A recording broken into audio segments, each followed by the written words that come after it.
আজকে সর্বশেষ বাংলা সংবাদে আপনাকে স্বাগত। শুরুতেই সংবাদ শিরোনাম। বাংলাদেশকে 3 শর্তে $100 কোটি ঋণ দিচ্ছে বিশ্বব্যাংক। যে মামলায় গ্রেপ্তার হলেন সাবেক মন্ত্রী ফরহাদ হোসেন। পুলিশও বিচারের বাইরে না, সার্জিদ। বিস্তারিত প্রতিবেদনে যাওয়ার আগে অনুরোধ করব চ্যানেলটি সাবস্ক্রাইব করুন এবং আপনি কোন জেলা থেকে আমাদের এই ভিডিওটি দেখছেন তা কমেন্ট করে জানিয়ে দিতে ভুলবেন না। জনপ্রশাসন পুনর্গঠনে তুগলকি কাণ্ড ঘটছে। আমরা জানি শেখ হাসিনা ক্ষমতায় থাকাকালীন সময়ে সবচেয়ে বেশি কবজায় রাখতে চেয়েছেন প্রশাসনের যে অংশগুলো, তার মধ্যে পুলিশ আর জনপ্রশাসনই প্রধান, কারণ এগুলো দিয়েই সরাসরি ক্ষমতায় থাকার বল প্রয়োগ করা হয়। ফলে খুব স্বাভাবিকভাবেই নতুন যে সরকার এসছে ডক্টর ইউনূসের নেতৃত্বাধীন, সেই সরকার এখানে সংস্কার করবে, এটা আমাদের এক্সপেক্টেড ছিল। এবং এটার জন্য বিশেষভাবে একজন ব্যক্তি জনাব আল ইমাম মজুমদারকে দায়িত্ব দেওয়া হয়েছে, প্রথম বিশেষ সহকারী হিসেবে, পরে তাকে উপদেষ্টা বানানো হয়েছে। এবং তার কর্মকাণ্ড নিয়ে নানান প্রশ্ন নানান জন তুলছেন এই ভদ্রলোকের কাজ নিয়ে। আমরা অন্তত বাইরে থেকে যতটুকু দেখছি তাতে এটা খুব স্পষ্ট যে তিনি হয় নিজে থেকে ঠিকঠাক মতো কাজ করছেন না, অথবা তিনি পেরে উঠছেন না তার ইনকেপেবিলিটির জন্য। সাম্প্রতিক সময়ে ডিসি নিয়োগ নিয়ে এমন সব ঘটনা ঘটলো যেগুলো আসলে আমাদের মধ্যে প্রচন্ড সিরিয়াস আশঙ্কার জন্ম দেয়। আমরা জানি মাঠ প্রশাসনের এই গুরুত্বপূর্ণ পদে ডেপুটি সেক্রেটারি লেভেলে যারা আছেন তারা পদোন্নতি পাওয়ার জন্য অপেক্ষা করেন। তারা এই অপেক্ষা করতে গিয়ে তারা নানা রকম প্রতিযোগিতায় লিপ্ত হন।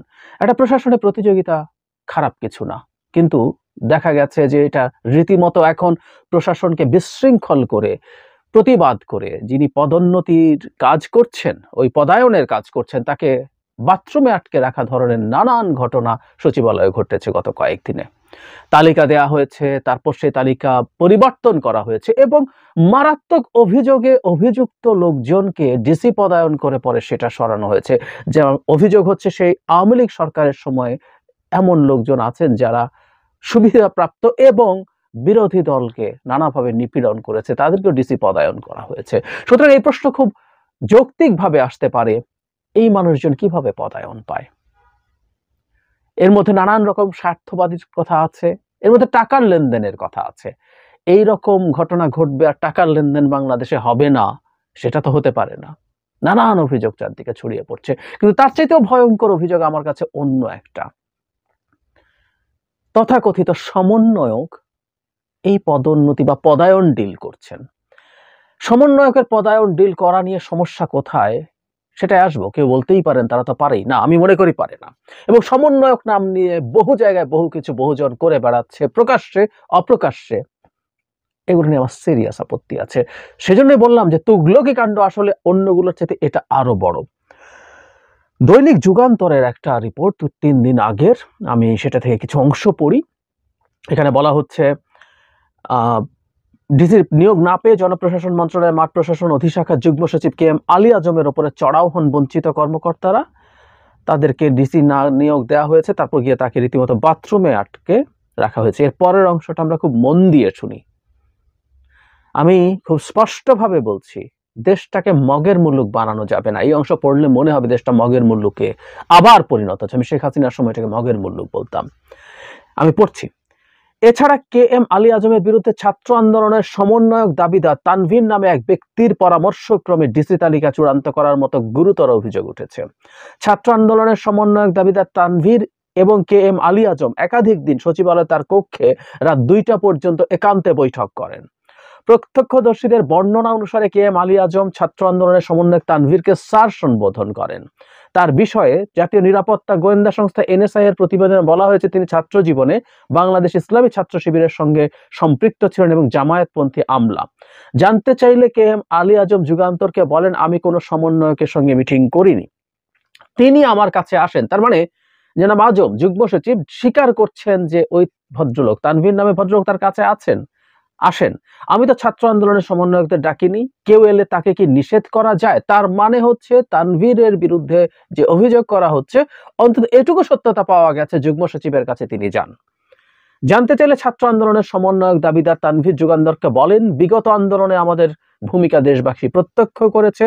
প্রশাসনে কোথায় কাকে নিয়োগ দেয়া হয় তা দেখার কিংবা জানার অধিকার আমাদের আছে, এ কারণেই আমাদের আসতে হয়। তার মানে খেয়াল করি, অন রেকর্ড একটা জাতীয় পত্রিকার সাথে সেই তানভীর স্বীকার করছেন তিনি যাচ্ছেন এবং তিনি প্রশাসনে কে কোথায় নিয়োগ পান সেটা দেখবেন, কারণ এই অধিকার তার আছে। আপনার তো সচিবালয়ে ঢোকার কোনো পাস নেই, তাহলে সচিবালয়ে ঢুকলেন কি করে, এমন প্রশ্নের জবাব তিনি এড়িয়ে যান। প্রশাসনের এই ধরনের কাজে কি ছাত্রদের কিনা, এই প্রশ্নের জবাবও তিনি এড়িয়ে যান। তিনি দাবি করেন সমন্বয়ক হাসনাত আব্দুল্লাহ এবং সার্জিস আলমের পরামর্শে তিনি সচিবালয়ে এসেছেন। একটা জিনিস খুব ক্লিয়ারলি বলতে চাই, আমরা বুঝতে পারি এই এক ভয়ঙ্কর ঘটনা ঘটছে। আমি এই ছাত্ররা এবং সমন্বয়করা যারা আছেন তাদের মধ্যে এই জুলাই মাসে দেশ স্বাধীন করা হয়ে গেছে এরকম একটা পারসেপশন আছে অনেকের। এই পারসেপশন থেকে তাদের বেরোতে হবে এবং এই আন্দোলনেও তারা সামনে ছিলেন, তারা ঝুঁকি নিয়েছেন, কোনো সন্দেহ নেই। তাদের নেতৃত্বের জায়গা ছিল, তারা মানুষকে আন্দোলনে আহ্বান জানিয়েছেন, আন্দোলনকে গাইড করেছেন। এই আন্দোলনেও ছাত্রের চাইতে অনেক অনেক বেশি সংখ্যায় ছিল অন্যান্য শ্রেণী পেশার মানুষ ছিল, সবাই তারা। সুতরাং একক ক্রেডিট ক্লেম করে আমরাই সবকিছু বাকি জায়গায় গিয়ে গিয়ে করব উইদাউট এনি অথরিটি, এটা হতে পারে না, এটা কোনোভাবেই হতে পারে না। খুব সোজা সাপটা কথা। সরকারকে বুঝতে হবে সমন্বয়করা, সমন্বয়ক নামধারীরা, তানভীরকে আমি জানি না, একেবারেই জানি না, কিন্তু বাকি যে দুজনের নাম তানভীর বলছেন যে সার্জিস এবং হাসনাত, তাদেরকে আমরা প্রচুর দেখি, তাদেরকে আমরা চিনি, তারা পরিচিত মুখ খুবই। কিন্তু তাদের হয়েও, এমনকি হাসনাত বা সার্জিসও বহু জায়গায় যান, সেই জায়গায় যাওয়া কি ঠিক? এই প্রশ্নগুলো আসতে হবে। সরকার যদি মনে করেন ছাত্রদেরকে তারা কোনো অথরিটি দিয়ে কাজে লাগান, তাকে তাহলে সেই রকম একটা অথরিটি দিতে হবে, দায়িত্ব ডেলিগেট করতে হবে। একটা রাষ্ট্র বাংলাদেশকে 3 শর্তে $100 কোটি ঋণ দিচ্ছে বিশ্বব্যাংক। বাংলাদেশ ব্যাংকের নির্বাহী পরিচালক ও মুখপাত্র হুসেনের আরাজ শিখা জানিয়েছেন, বাংলাদেশের আর্থিক খাত সংস্কারে 3 শর্তে $100 কোটি বা $1 বিলিয়ন ঋণ সহায়তা দেওয়ার ঘোষণা দিয়েছে বিশ্বব্যাংক। একই সঙ্গে তিনি বলেন, ঋণ সহায়তার মাধ্যমে পলিসি বেসড লোন হিসেবে $750 মিলিয়ন এবং ইনভেস্টমেন্ট লোন ও গ্যারান্টি ফ্যাসিলিটি হিসেবে $250 মিলিয়ন ঋণ সহায়তা দেওয়া হবে। রবিবার বাংলাদেশ ব্যাংকের নির্বাহী পরিচালক ও মুখপাত্র তথ্য জানান। 3টি শর্ত হলো বেসরকারি খাতে অ্যাসেট ম্যানেজমেন্ট কোম্পানি গঠন, আন্তর্জাতিক মানদণ্ডে খেলাপি ঋণের নতুন সংজ্ঞা নির্ধারণ, নতুন গঠিত টাস্কফোর্সের অডিট ফার্মের কার্যবিবরণী বিশ্বব্যাংকে উপস্থাপন করা। প্রিয় ভালোবাসার দর্শক, শেখ হাসিনা কেমন শাসক ছিলেন, আপনার মূল্যবান মতামত কমেন্ট করে জানিয়ে দিন।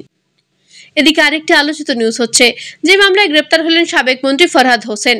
সাবেক জনপ্রশাসন মন্ত্রী ফরহাদ হোসেনকে গ্রেপ্তার করেছে র্যাপিড অ্যাকশন ব্যাটালিয়ন। শনিবার রাতে রাজধানীর ইস্টারটন এলাকা থেকে তাকে গ্রেপ্তার করা হয়। র্যাবের পক্ষ থেকে তথ্য জানানো হয়েছে। র্যাব জানিয়েছে, গত 5ই আগস্ট বৈষম্য বিরোধী ছাত্র আন্দোলন চলাকালীন ছাত্র জনতার উপর গুলিবর্ষণ ও হত্যার ঘটনায় সাবেক জনপ্রশাসন মন্ত্রী ফরহাদ হোসেনকে রাজধানীর ইস্কাটন এলাকা থেকে গ্রেপ্তার করেছে র্যাব। জানা গেছে, রাজধানীর আদলে আবদার থানায় দায়ের করা হত্যা মামলায় সাবেক এই মন্ত্রীকে গ্রেপ্তার করা হয়েছে। গ্রেপ্তারের পর তাকে আবাদ থানায় হস্তান্তর করা হয়। ফরহাদ হোসেন দ্বাদশ জাতীয় সংসদের জনপ্রশাসন মন্ত্রণালয়ের মন্ত্রী দায়িত্বে ছিলেন। এই নির্বাচনে তিনি মেহেরপুর 1 আসনের সংসদ সদস্য নির্বাচিত হয়েছিলেন। টানা তৃতীয়বারের মতো আওয়ামী লীগের দলের মনোনয়ন পেয়ে নির্বাচনে অংশ নেন ফরহাদ হোসেন।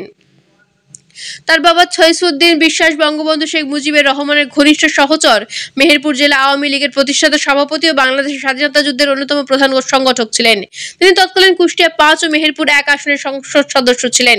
মুক্তিযুদ্ধে অবদানের জন্য 2022 সালে ছত্রিউদ্দিনকে মরণোত্তর স্বাধীনতা পুরস্কারে ভূষিত করা হয়। অন্যদিকে আরেকটি গুরুত্বপূর্ণ নিউজ হচ্ছে, পুলিশও বিচারের বাইরে নয় সার্জিদ। বৈষম্য বিরোধী ছাত্র আন্দোলনের অন্যতম সমন্বয়ক সার্জিদ আলম বলেছেন, পুলিশের যদি বিচার না হয় তাহলে রাষ্ট্রের অন্য এক নাগরিকের বিচার করাও বিষয়ের প্রশ্নবিদ্ধ হয়। তারা বিচারের বাইরে কেউ নয়, পুলিশ বা অন্য যে কেউ হোক, যে দোষী তার বিচার হবে। রবিবার মানিকগঞ্জ শিল্পকলা একাডেমিতে বৈষম্য বিরোধী আন্দোলনের সময় শহীদ ও আহত শিক্ষার্থী পরীক্ষার্থীর সদস্যদের সঙ্গে মত বিনিময়ের সময় তিনি এসব কথা বলেন। সার্জিস আলম আরো বলেন, আইন শৃঙ্খলা বাহিনীর যেসব সদস্য সরাসরি হত্যাকাণ্ডের সঙ্গে জড়িত ছিল, তাদের বিরুদ্ধে প্রমাণ আছে, তাদের অবশ্যই বিচার হতে হবে। তা আইনগতভাবে তদন্ত মামলা কিংবা অন্য কোনো প্রসেসে হোক। কেউ একজন অতি উৎসাহিত হয়ে নিজের জায়গা থেকে সরে গিয়ে ফ্যাসিস্ট সরকারের কাছে নিজেকে তুলে ধরার জন্য অন্যায়ভাবে নিয়ম নীতির বাইরে গিয়ে নির্দেশ পালন করেছেন, তারা অন্যায়কারী। সে যদি পুলিশ হয় তাহলে সমান দোষী। তিনি বলেন, এসব কালপিটদের বিচার হতে হবে। বিচার চাইতে গিয়ে যদি কেউ আমাদের এই ভাই বোনেদের কোনো কিছু বলার বিন্দুমাত্র স্পর্ধা দেখায়, আমরা তাদের বিরুদ্ধে যা ব্যবস্থা নেওয়ার তা নেব।